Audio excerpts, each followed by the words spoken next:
É isso mesmo que aconteceu. Pouca gente ficou sabendo, mas eu me desviei. Foi nos primeiros 5 anos da minha caminhada. Eu fiquei aproximadamente 3 anos desempregado. Foi tempo. E olha que não foi pouco que eu procurei. As empresas tinham pilhas de currículos que eu levava. O que me deixava assim mais entristecido e pensativo é que as pessoas vinham pedir oração para mim, eu orava, e Deus abria a porta de emprego para elas, eu corria, pegava a minha carteira de trabalho, ia lá, apresentava a Deus, mas a porta não se abria. Então um dia eu me levantei pela manhã, do lado de casa tinha um terreninho que eu plantava aipim, plantava batata, plantava milho, feijão, plantava algumas coisinhas. Eu peguei a minha enxada, fui para lá e disse assim: Deus, a partir de hoje eu tô desviado. Eu saí do caminho porque de que me adianta? Estou servindo ao Senhor e falando que o Senhor escuta, que o Senhor responde a oração e nada acontece.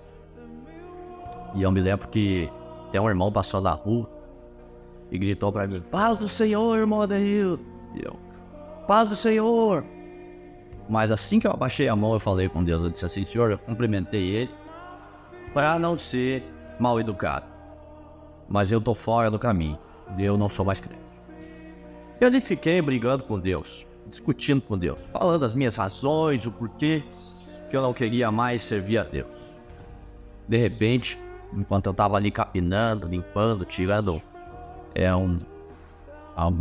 alguns matinhos dali, eu vi que a temperatura começou a mudar, umas nuvens carregadas começaram a vir, o vento começou a soprar, e o lugar que eu morava era um lugar alto, e algumas vezes chegou a arrancar algumas casas do lugar devido à força dos ventos.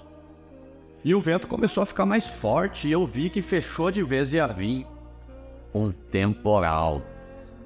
Eu corri para dentro de casa, fui fechando porta, fechando janela, e assim que eu consegui fechar tudo, eu corri para dentro do quartinho, o quartinho da bagunça, me lancei com o rosto no chão e disse: Senhor, me perdoa. Eu tô voltando pro Senhor. Eu sei que eu não posso me abrigar em nenhum outro, só no Senhor. Foi a única vez que eu me desviei.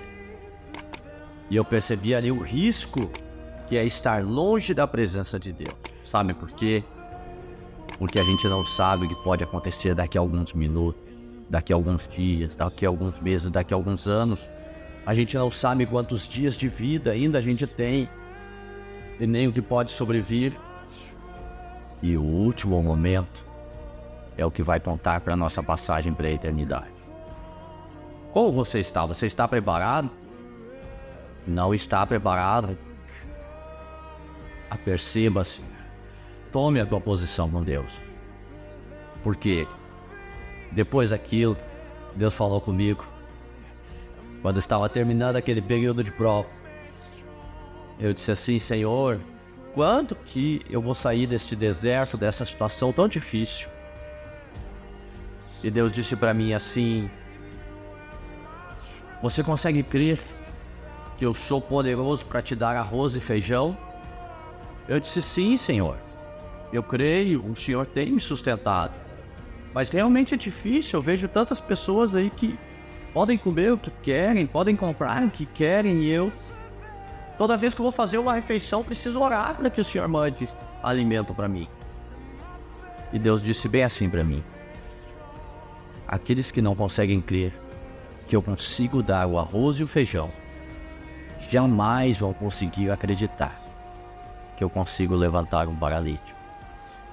Há tempos tu tem me pedido para que eu te use em milagres. Eu precisava trabalhar na tua fé.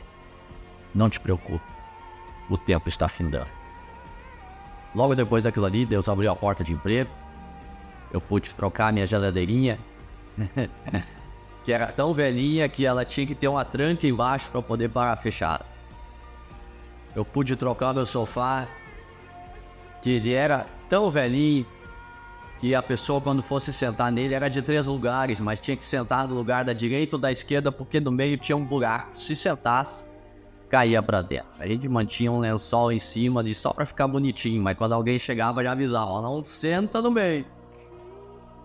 E então, depois daquilo eu pude entender as situações que vêm sobre nós, e algumas são bastante difíceis, e a gente fica perguntando por quê.